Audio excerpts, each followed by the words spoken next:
The air in Virginia felt different, calmer, almost too calm for a man who'd spent years dodging rockets in Kandahar. Staff Sergeant Benson Ward stepped off the bus with one duffel bag and a folded photo of his late wife. He'd missed her funeral while leading an evacuation under fire. Now all he wanted was peace, to step through his front door and remember her laughter echoing through the halls. But peace wasn't waiting for him. The moment his key turned, the smell of his cologne hit him, except it wasn't coming from him. From the kitchen floated a voice, sharp and self-assured. "You lost, sir," she said. Benson froze. A middle-aged white woman stood there, barefoot, wearing his robe, sipping his wine. "This is private property," she snapped, reaching for her phone. "I'm calling the police. You people think you can just—" He blinked, confused. "Ma'am, this is my house." Within minutes, red and blue lights painted the driveway. Two officers stormed in as she pointed with trembling theatrics. "That's him! The intruder!" They didn't ask questions. Benson, a decorated soldier who once dragged his wounded captain out of gunfire, was shoved against his own wall, cuffed like a criminal. The same neighbors who'd waved flags for our troops now peered from their blinds, silent. If you're already feeling the sting of this injustice, hit that like button and subscribe, because trust me, you're going to want to see how this turns around. Benson kept his voice calm, the way he used to when bullets tore through the desert night. "Check the deed," he told the officers, but they wouldn't even look. One snatched his ID, squinting at it like it was forged. "Nice try, buddy. You expect us to believe you own this house?" The taller one sneered, tugging the cuffs tighter until they bit into his skin. Martha Lynn Holbrook folded her arms, smirking like she'd just solved a crime. "This neighborhood has standards," she announced proudly. "We don't tolerate trespassers or loitering." The pause before that last word dripped with venom.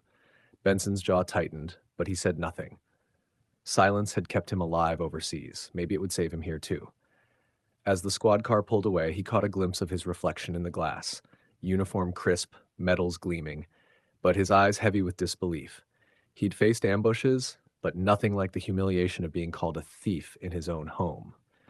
At the station, an officer whispered, "Man, if this checks out, she's done for." Benson just nodded, his voice steady.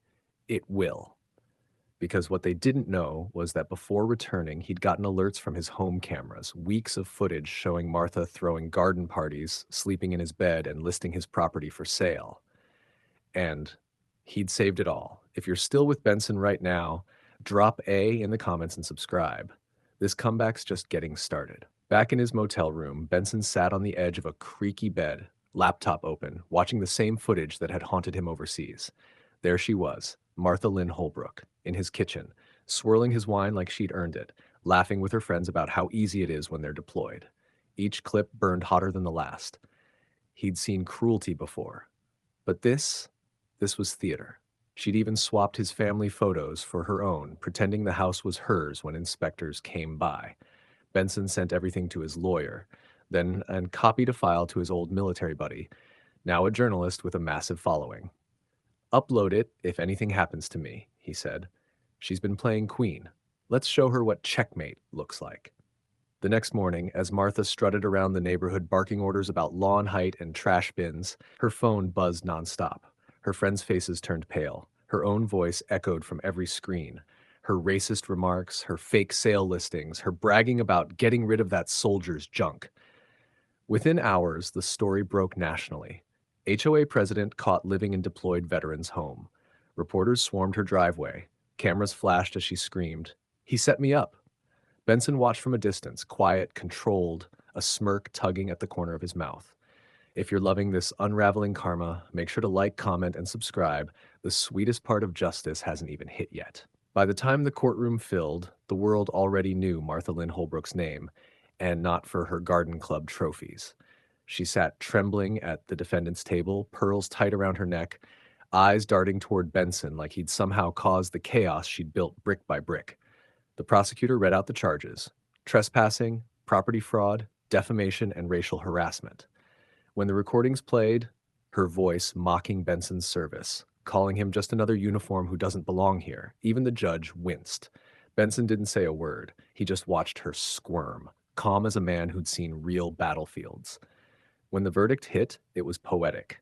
$150,000 fine, 200 hours of community service, and public apology mandated on live television. The same cameras that once filmed his humiliation now captured her tears. Outside, reporters swarmed him again. Staff Sergeant Ward, any words for the public? One shouted. Benson adjusted his jacket, his medals glinting in the sun. I fought overseas for peace, he said. Didn't expect to fight for it at home, too. But justice always finds its way back, even here. That clip went viral in minutes, inspiring millions. Martha's smug empire crumbled overnight. Benson finally walked through his front door, his real home, smiling. If you felt that justice hit deep, don't forget to like, comment, and subscribe to Splendid Tales, where truth always finds its way home. Now tell me, which twist shocked you the most?